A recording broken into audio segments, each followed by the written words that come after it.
Salut tout le monde, alors avant de commencer à vous montrer comment afficher maintenant un message qui contient une image, je voudrais vous souhaiter à toutes et à tous une bonne année 2017.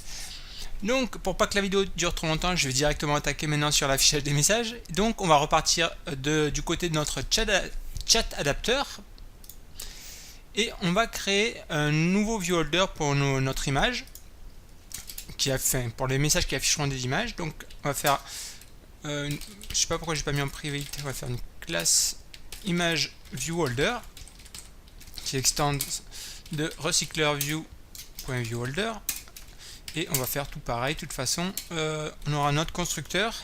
Déjà, on va implémenter les méthodes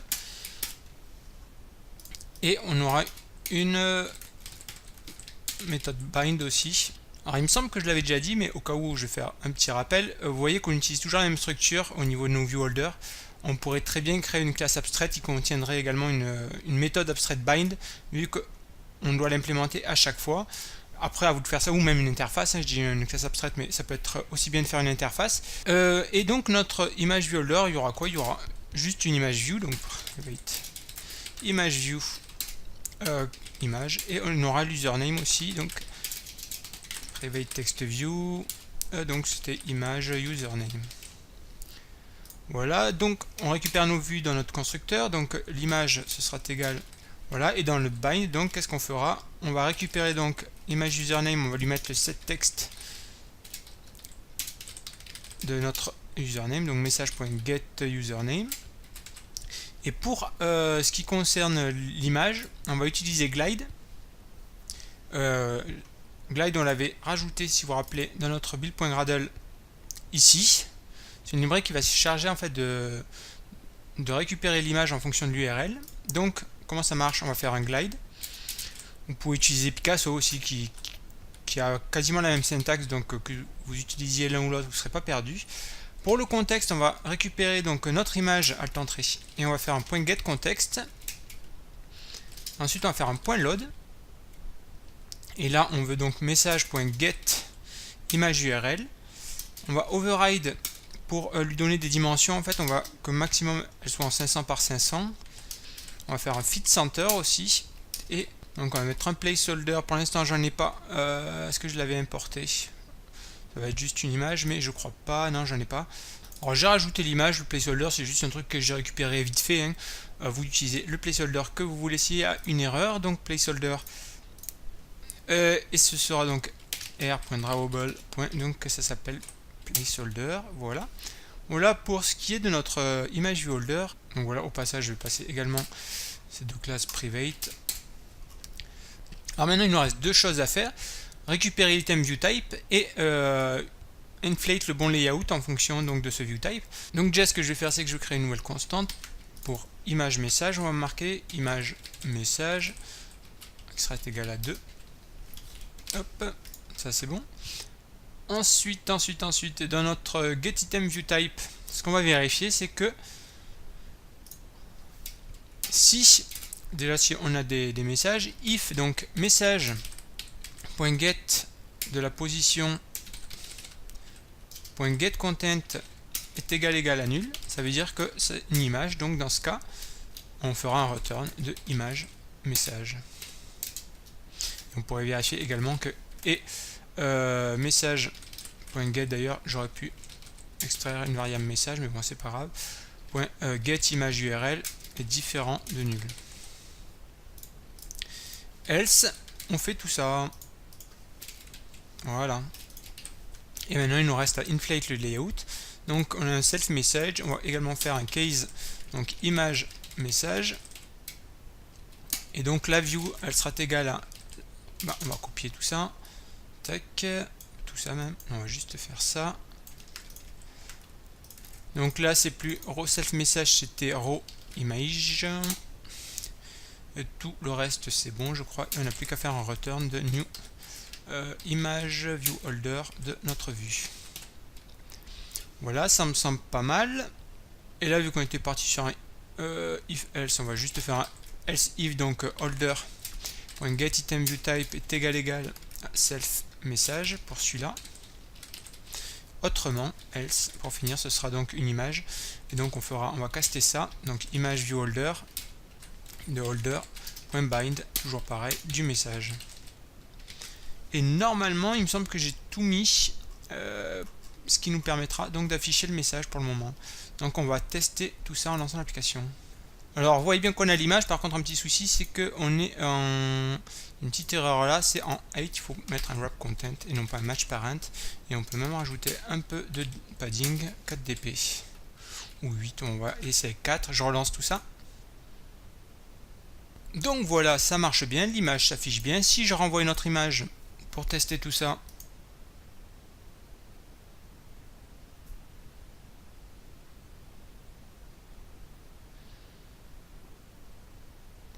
et j'ai bien mon image qui est chargée à la suite. Donc tout marche correctement. Ok, bon, ben ça c'est bon. Qu'est-ce qu'il nous reste à voir? Comment faire lorsqu'il y a une rotation de l'écran? Parce que là, si j'envoie l'image et que je rotationne l'écran, je sais que ça se dit pas. L'upload va être perdu, sauf que là l'image était vraiment rapide à uploader, donc je vais en prendre une plus grosse. Je crois que celle-là est la plus grosse. Donc juste laisser démarrer un petit peu. Voilà, si je fais pivoter, plus rien ne s'affiche et l'image ne sera pas uploadée. Je vais revenir comme j'étais. On peut venir vérifier dans la database, mais elle n'y sera pas. Normalement, je dois avoir deux images, donc là j'ai bien image URL là, ici aussi. Alors avant de faire ça, juste un truc qui me déplaît, c'est cet array-list qui est initialisé ici. Au final, on n'en a pas besoin du tout. On va le virer. On va virer le constructeur avec le passage de cette variable. Donc on va revenir ici. Et là, ce qu'on va faire, c'est qu'on va initialiser tout simplement les messages.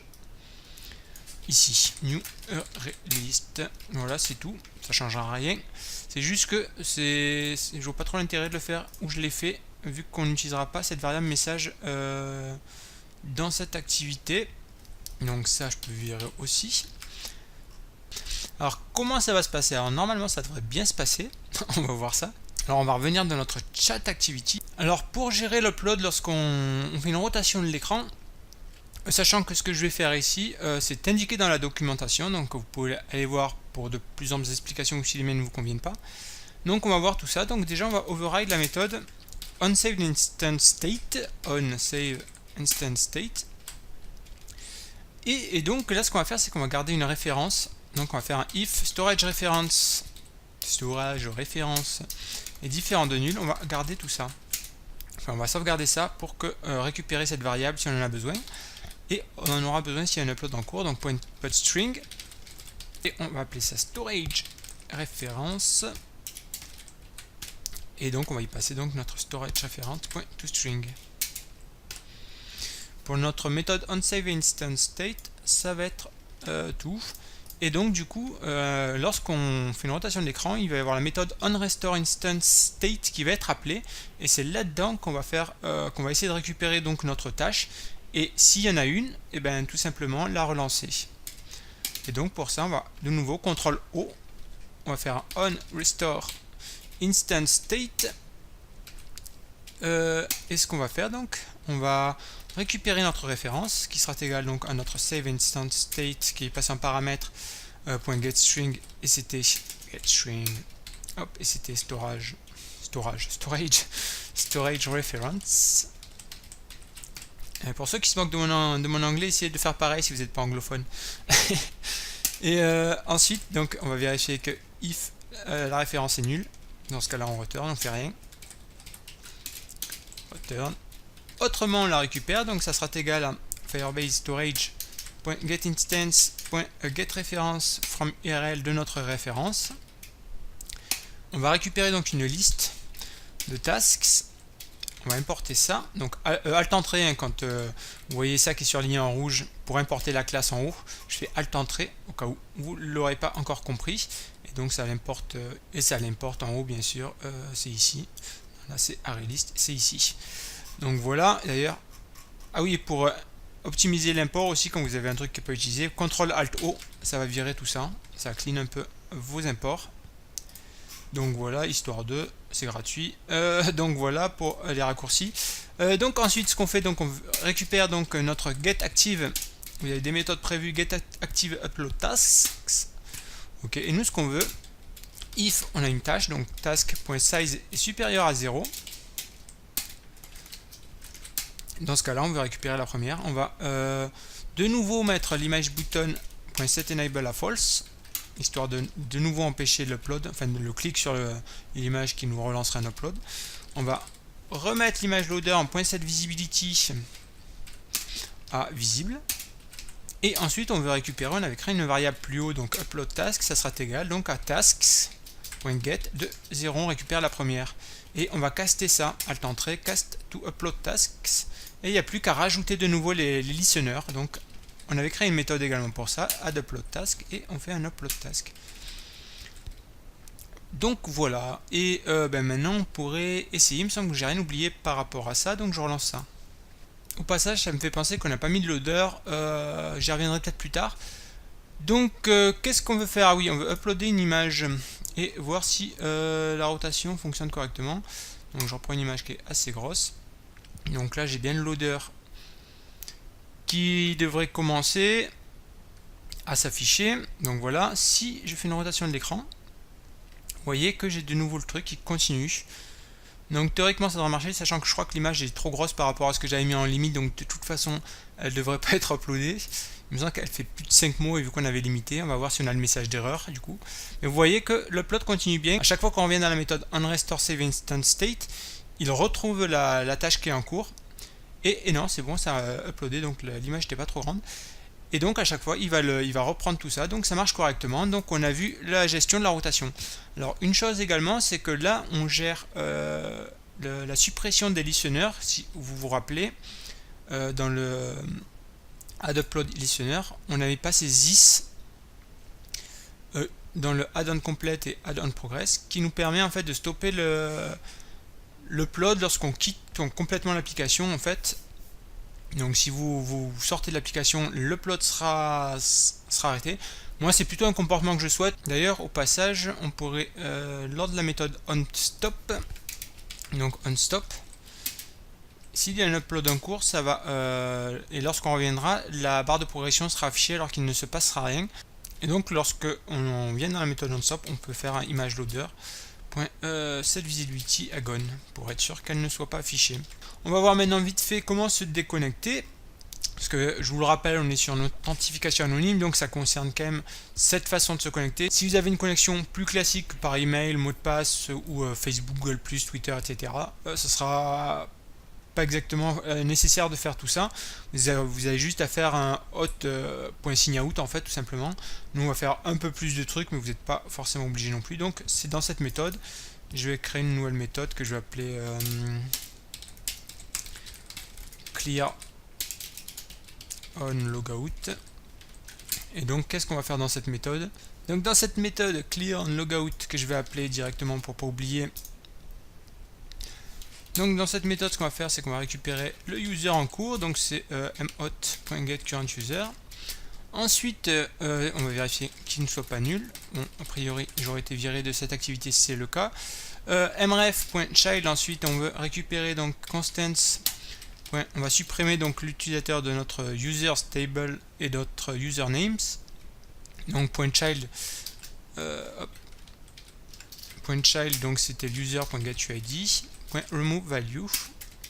Idem pour la table username. .child, j'ai du mal. .child, donc constants.usernamesdb.